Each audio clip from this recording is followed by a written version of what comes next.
and who are we least impressed with? I'll start off with Mel. The Lakers. I'm gonna just come out the gate and say it. Just not. I don't even want to sound like that guy. I don't want to sound like that guy, but I'm just all of this talk, all these acquisitions that they've done, and I'm just not seeing anything on the court that's worth all of this stuff that's been going on through the off season. You're going to get the same amount of workload out of LeBron. We know that, consistent every season. You know what I'm saying? But all these, I don't really know what Westbrook is doing right now. I'm not really trying to invest too much in the Westbrook bandwagon right now. So I'm really just very disappointed in LA because I felt like they were supposed to come out of the gate, get the dub, first game of the season, you know what I'm saying? Revenge tour, but I'm just not seeing that animosity from LA right now. Yo, Illy, can you do a score check on Lakers Trailblazers real quick while Finchy goes? Yeah, I got you. See how that go. So I'm definitely gonna be like, I do like say I am the least impressed with, of course, the Lakers, because the main reason I'm not impressed is because we know since the whole entire offseason that we've been needing to grab some shooters. They've been too focused on trying to get this Russ deal happen. The reason we were so hyped up is because we thought the Kyrie and the Russ trade was going to be happening because that's all they were focusing on. They was putting everything they can into that. Now we sitting out there with Toscano Anderson with just a backup for the Warriors last year. We got Lonnie Walker out there who's looking good on gym videos, but can't make a shot to save his life in the game. Literally taking more shots than Brian out there. Like, what is going on? Like, you had he him needs to calm it down. I was watching a little bit of the game before 21. 21 shots. Before we got on the podcast, I was watching Lakers Trailblazers.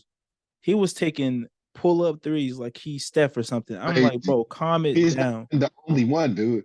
They got, and it's so crazy because Skip Bayless has made a big deal to emphasize on this. Patrick Beverley is the best career shooter that the Lakers have. That is the worst thing you should be able to say. 38% is the overall percent for career for Patrick Beverley, and that's the best on the Lakers' entire roster right now. That's not going to get anywhere to the playoffs. Like, dude, we can't have that. Terrible. And then you got people just jacking up shots. So you got Pat Bev out there jacking up shots like he Curry, because he got the best percentage over there, but you can't really tell him nothing because like he's the only person that can shoot a three on the team for real. So that is really crazy right now. Yeah, the current score is 80-74 LA Lakers in the end of the third quarter here. So Lakers are winning. And what's the point right now? Who's leading? AD got 20, LeBron 17, Russ got 10, Lonnie got they're doing decent. Russ has 0 turnovers, 5 assists, 5 rebounds. Anthony Davis got 10 rebounds, 50% shoot, looking real nice right now. Dame's kind of going off, getting no help, but yeah, they're looking pretty. The reason why I just actually looked it up. Pat Bev is shooting 17% so far. So far. I mean, when I say percent, I mean that's career shooting, like overall as a player. No, I'm talking about, but just this season in 2 games, 17%, bro. 17% for the line. He's jacking up threes like it's crazy, bro. Like I'm telling you, they don't have no structure still, dude. Like they did all this Darvingham and whatever, but they still don't have no structure. Like, what is Russ coming off the bench for if he's not the team that's on the floor is not doing anything to start with? He just coming off the bench to do what? Like, you know what I'm saying? Come give you out a little hope. I don't have them as the most disappointing team because for one, I'll say the negatives first. The negatives. Why is a team full of non-shooters shooting the 3-point 40 times? Like, who thinks that's a good idea? Like if nobody. And then Candace Parker was I think she was commentating for the Clippers game, and she kept saying, "Oh, that's a good shot. You have to take that shot." That's the stupidest thing that I could that it kept pissing me off so much. If I'm on a diet, let's say I go on a diet, right? And my favorite food is Popeye's chicken, and they tell me you can get as much chicken from Popeyes as you want for $2. Does that mean I should get the Popeyes chicken, or should I stay on the diet? Like, that don't make any sense. If you are a bad 3-point shooting team, they're purposely giving you those open shots. Do not literally, dude. They watch you like, man, it is so crazy, bro. They hesitant out there when taking these shots and stuff too. Like, they can't even, ain't no confidence out there, bro. It's so crazy. I have the 76ers being the least impressive. the 0-3 Yeah. right now. And for some reason, James Harden thinks that he needs to be the Rockets. Rockets James Harden, but he But still can't get past anybody.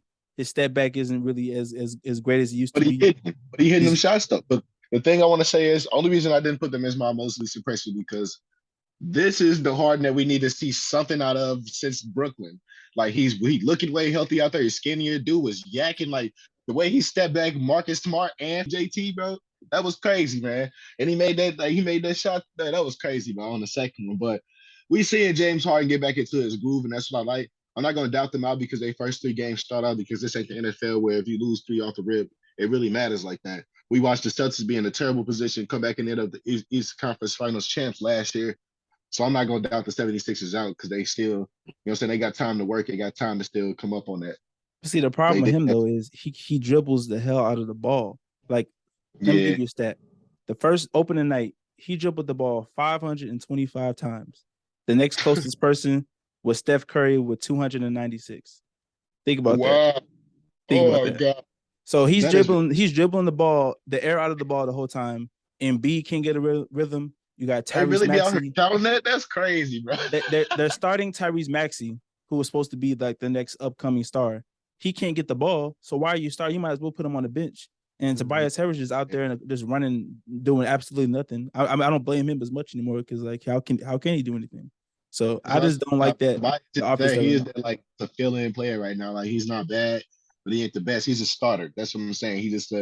He's enough to gain a role of a starter to where if one of your big players is lacking, Tobias can come through. That's all he is. So he supposed to be just run down there, do what he doing. Cause like really, obviously, he really can't get no play time if Matisse Bull or whatever ain't even getting no ball. He ain't getting the ball. James Harden out there taking 500 dribbles for sure. Thibault getting DMP, bro.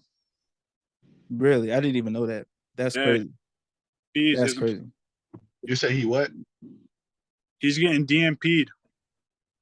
Wow. Dang. For this game. Another thing, I don't like how they're using PJ Tucker. I feel like Miami unlocked him a little bit. He was doing pick and rolls with people. He was doing lots of cuts. They just got him standing in the corner now again. Like we going back to the Houston Rockets, PJ Tucker. I feel like he can do a lot more, and I think he probably should have stayed with Miami.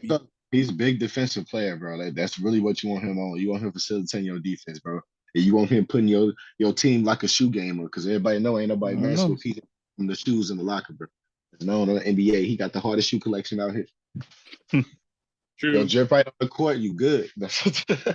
But yeah, for sure, those teams are definitely disappointing. I mean, Lakers. I didn't really expect much from them, anyways. They kind of. Exactly. I was just like, whatever. I kind of expected them to kind of botch these first 2 games, whatever. And then the 76ers. I mean, they played the Celtics, followed it up with The Bucks. the Bucks, and then they shouldn't have lost to the Spurs, whatever fluke game. But to me, the Suns are definitely the most disappointing. Really? Luka went in there opening night. They should have lost that game. They should have lost that game. Damian sure. Lee at the end, whatever.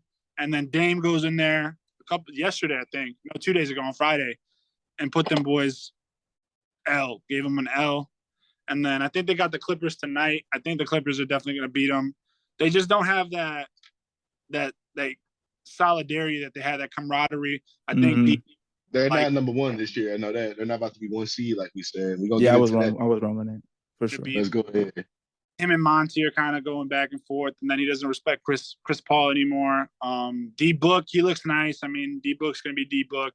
CP looks kind of this year. We'll see. I mean, it's super early, but yeah, Suns. I don't expect them to be top 4 in the West, man.